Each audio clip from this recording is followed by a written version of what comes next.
Welcome, everybody, to Dead Talk Live. And today it is my special honor to have writer, director, actor extraordinaire Sean Patrick Flanery with us. Sean, thank you for being on our show. How are you doing? Brother, thank you for having me. I'm doing I'm doing pretty amazing. I mean, just being in Cannes in the south of France at this film festival just kind of makes you feel a little bit better. It brightens up every aspect of your day. It's I, good, man. I feel I, good. I'm How about sure yourself? I'm doing great, and I'm sure it does being there with all the celebrities, the people, the movies. Let me ask you a question: Is Frank and Penelope premiering at Cannes this year? So we premiered at the Riviera International Film Festival in Italy, in right in between Corsica, Sardinia, and then the next stop, the very following week, we came to Cannes, and we screened the movie last night. So I mean, those two locations to put it on the big screen is it's beyond my wildest dreams. You I know, saw the film, and I got to tell you, Sean, I absolutely loved it. Let's give people the lowdown on where they can watch it. It is releasing nationwide in 50 cities on June 3rd, which is just around the corner. The film, of course, is called Frank and Penelope. So let's just get right to it. Frank and Penelope is an action thriller romance. The way I like to describe it is Thelma and Louise meets the Texas Chainsaw Massacre. now Thelma and I'll take it, Louise brother. Now Thelma and Louise is mentioned and referenced quite a bit in the movie. Why was it important for you to put that Thelma and Louise reference in the film? I wanted to introduce the idea of one taking their own life, and I wanted to do it metaphorically. Frank is not somebody that hits the nail on the head with his speaking, but he speaks in metaphor, Uh-huh. and he's quite poetic. And so, whenever somebody asks him a question like that, he references a film, counting on the fact that they've never seen the film and they won't know what he's talking about. But he feels good with himself because he fully, completely disclosed what his intention was. Exactly. And it was hidden behind their lack of knowledge or information on his Absolutely. reference. We have to talk about the amazing performance by Kaylee Cowan as Penelope. Fairly newcomer, but she made this movie. She was just absolutely brilliant as Penelope, this multifaceted girl. So tell us how Kaylee came across your way. Was this the first time you met her? Did you see her on an audition tape and you're like, that's my Penelope? Yeah, TU, our casting director, very, thinking outside the box is an overused term, but not with TU. Her and William Shockley, one of our producers, nine times out of 10, your casting director is going to bring you bankable names, etc. But she said, I want you to take a look at this girl. And it was evident from the first 2 minutes of her audition tape. There was something incredibly unique, rare, magnetic, and fucking special about this. Absolutely. And it wasn't an overnight decision, because then I discussed it with the producers. I said, hang with me for a minute. I know you've never heard this name, but let's just watch this. Uh huh. And one after the other, Alan Gilmer, Scott Dolezal, Chili, William Shockley, you're absolutely right. And we all agreed with you. And the same thing with Billy Budenich. Oh, yeah. Those two names in the movie, the two leads that nobody's ever heard of. And I think they cracked it out of the park. There is something incredibly, incredibly rare that they house inside their soul, and they throw it out on the screen. They And do it in spades. I think I really got lucky with those two. I really did. the chemistry, the on screen chemistry between those two is just, you feel it as a viewer. It touches you. Penelope is a survivor. I mean, in this world, she will do what she needs to do. She is a very smart girl. She knows how to play the system and survive.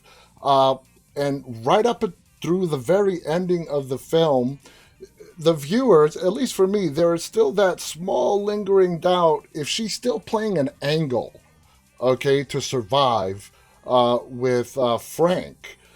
Was that your intention to sort of leave her because she's so mysterious? She is so good at playing the hustle. Was that your intention to sort of leave it open ended for the viewers to sort of decide on their own? I would never, I'll bring the horse to water, but what corner they choose to drink from is up to them. But I will say this, she houses probably the most powerful attribute any human can possess, and that's the power of influence. Yeah. She used it in a lot of different ways, and she used it for the last time, so she thought, in the strip bar.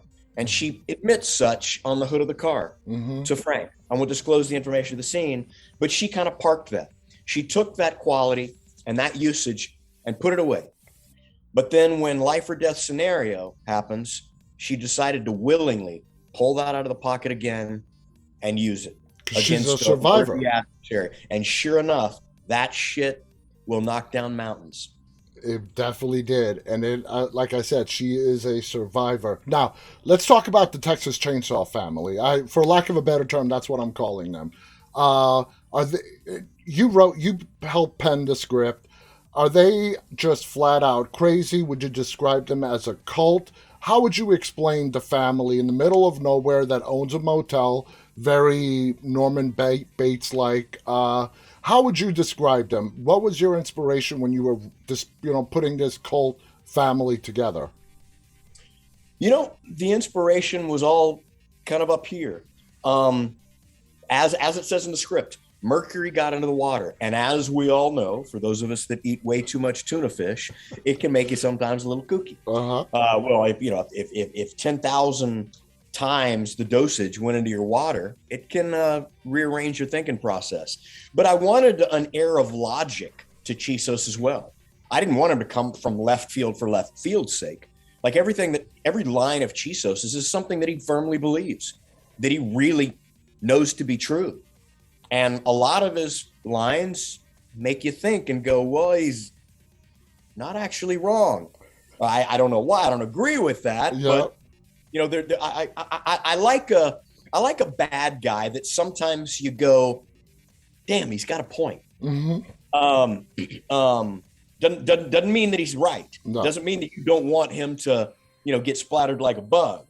But I want him to be multidimensional, and I want him to come from a place. I want all of his lines to be delivered in the context of, no, I know this to be true.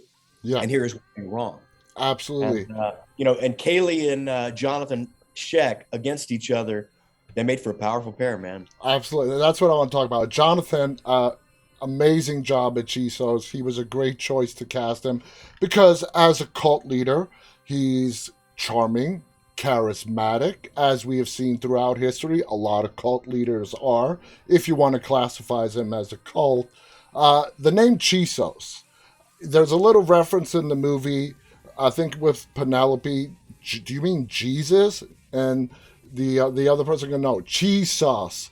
Was that just a comedic element that you put in? Was his name supposed to be Jesus, and because of their dialect being out in the middle of nowhere, they just pronounced it cheese sauce? Well, his name is Chisos, Chisos.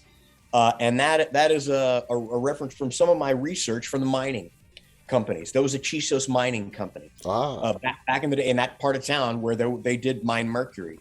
So I used that. But even to me, when it's thrown off the tongue, it does sound a little like cheese sauce. Yeah. Sometimes, the first time I Chisos, you would never think somebody's name is Chisos. But it sounds a little like Jesus. So I played with that, and it sounded a little like cheese sauce. And it's offensive if somebody misinterprets your name for something as base as cheese sauce. So I thought it had an adequate element of biblical reference, and on the other side, the cheese sauce, an adequate element of insult. Perfect. When people read the synopsis, look at the poster, they might think Frank and Penelope, like, this is a Bonnie and Clyde type couple. They get together, like Thelma and Louise, and shit just spirals out of control. They go on a big crime spree. That is not what this movie is about. Um, so with the marketing and the posters and the synopsis, is that a loop you wanted to throw the viewers? Maybe going in expecting one thing, but to give them a completely different story altogether and make it that much better? Well, at the movie's core, I think it's a horrific allegorical love story. Mm-hmm. Everything that I've ever seen movie wise, every piece of music that I fall in love with has the element of love in it, Yeah. whether it's love's removal or love's insertion. And so at its core, I'm not a fan of action movies that just have action for action's sake.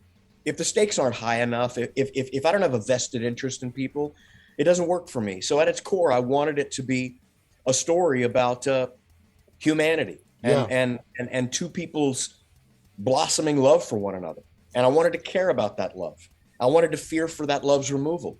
And then surrounding it with violence that threatens to remove that love, and probably some horrific nightmares for some men and for some women out there. A couple of situations have happened which would be a nightmare.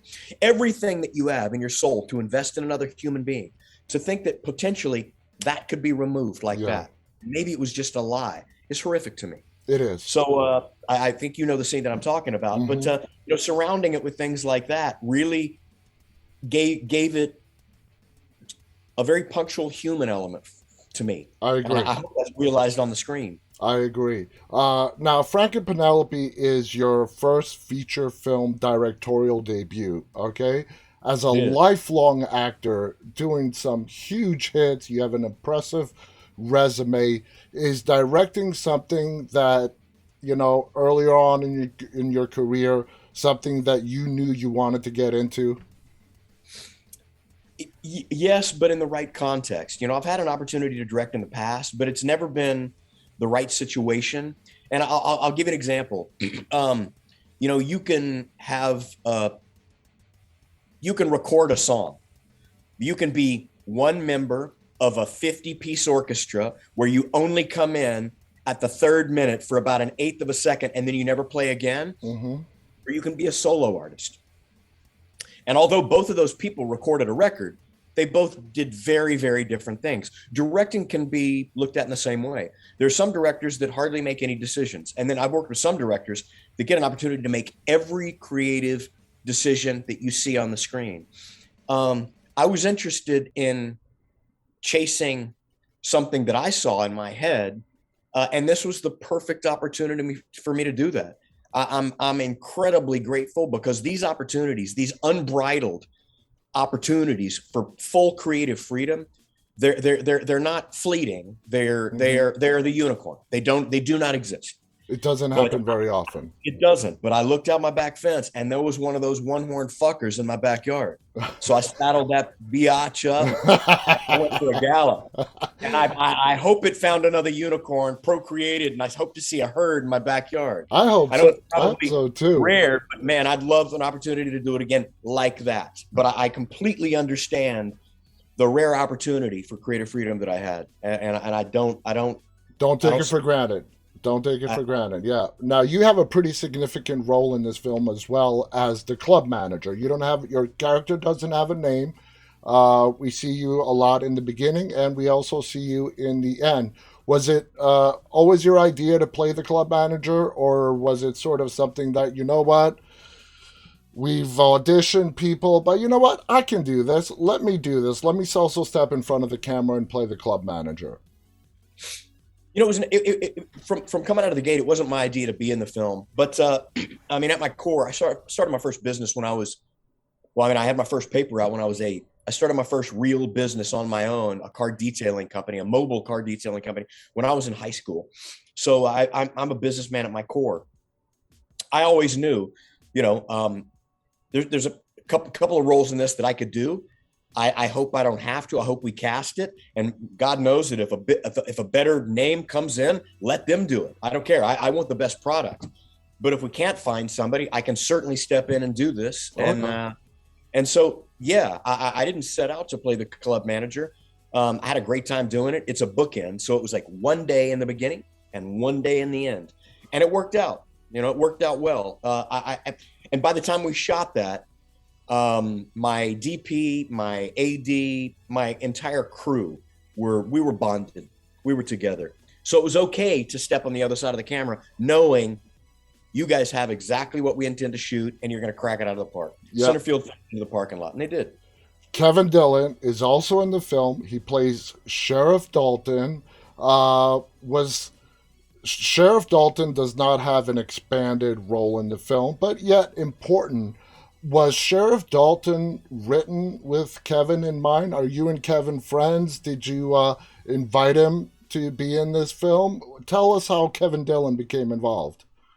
Well, his name is not Dalton. Oh.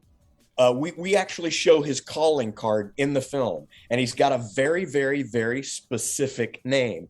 I want you to make a note, and if you look at it again, I got to see it again. What is it?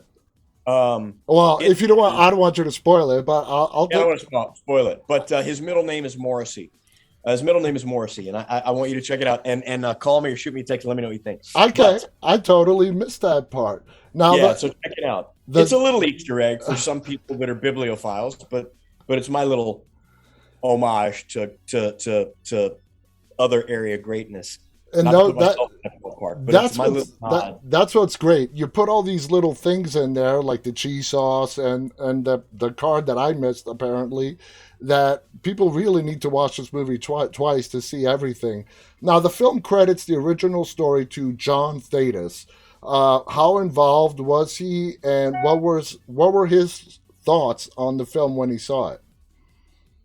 John Thaddeus started out with a great story. He did. He's an incredibly talented writer, and he gave us a story to write that I thought was amazing. So, we went on a location scout, and I scribbled a couple of things down, and the gates opened. We came out of the shoot, and we made the film. I think he's very, very proud of it. I know he wrote a great story, and he's seen it, and he digs it. Awesome. Now, man. You are from Texas, and the film was shot in Texas. You are from Texas, right? Yep. So what was it like shooting in your home state? Well, Texas is about as big as 12 of the normal states. Yeah. So where we shot in Terlingua, or as I casually call it, the Ling Ling, that is the westernmost tip of Texas by El Paso. It's right across the border from Juarez, Texas. Pretty dangerous part of town, and there's nothing there. Alpine, Texas is the nearest grocery store. It's an hour and a half away. So it's nothing like where I live. I live in the boonies outside of Houston, but there's a grocery store 10 minutes away. I can get some sandwich bread if I need it. Yep. You can't in Ling Ling. It's crazy. But it was 110 degrees. We had threats of people going down with some heat stroke. We had huge lightning storms, billowing clouds that would come in, and you could see them almost a day away. Wow. And say, it's going to get here. And sure enough, the next day you see that same black cloud creep in, lightning strikes. We did it. All of our power came from a generator, too. There's nothing plugged in. So when lightning struck, we had to shut down completely. So we lost about 3 days to that just due to Mother Nature. But it offers the opportunity to shoot a landscape that you can't get anywhere else. Yeah, I could totally see that. Now, one last question before we go. Billy, Kaylee, as Frank and Penelope, both did an amazing job. Their chemistry, their romance, their love is like a flashback to like the 50s, 60s type movies where, these powerful love stories are told. Is that something you intentionally wanted to capture for this film?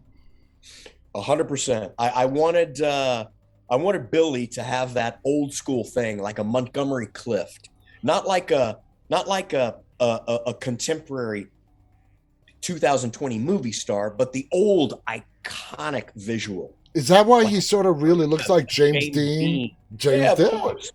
And I wanted her to be a cross between a delicate Audrey Hepburn and a sexually violent Marilyn Monroe. Oh. And I think they came out of they went on the first frame that we shot, and that realized everything that I envisioned. That is so... Out of the park, they knocked it. I stuck him in a white T-shirt and slacks for that very reason. The wardrobe could have come straight out of 1955. One last, I know I said that was the last. I just got to ask one last question. If a sequel presents itself to you, would you jump on it? You don't say no to these opportunities like this. Yeah, Yeah, I mean, I truly, everybody throws around. I see people that are so full of shit use the word grateful, but I am. These opportunities, these unbridled opportunities, they don't come around. no. And Alan Gilmer and Scott Dolezal really set me loose to chase a vision and a dream. Well, And they were holding my hand the whole way. But the fact that they let me do this is beyond me. I would make 52 of these. I really would. It was one of the best jobs that has ever befallen me. and congratulations, you did knock it out of the park. Sean, thank you so Thank you, much for brother. coming on here and sharing these amazing stories. Guys, again, the movie is called Frank and Penelope. It's releasing in 50 cities nationwide on June. Th- So let me tell you this.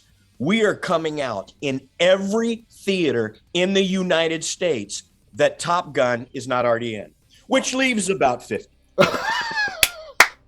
That's awesome. Please check it out. You are not going to be disappointed. This film has a little bit of everything for everyone. Again, thank you to Sean Patrick Flanery, who's at Cannes Film Festival. Enjoy the rest of the festival. Thank you to all our audience who tuned in live and those of you who will watch this later on. On behalf of Sean Patrick Flanery and myself, stay safe, stay walking. Till next time, guys. Bye-bye. God bless, brother.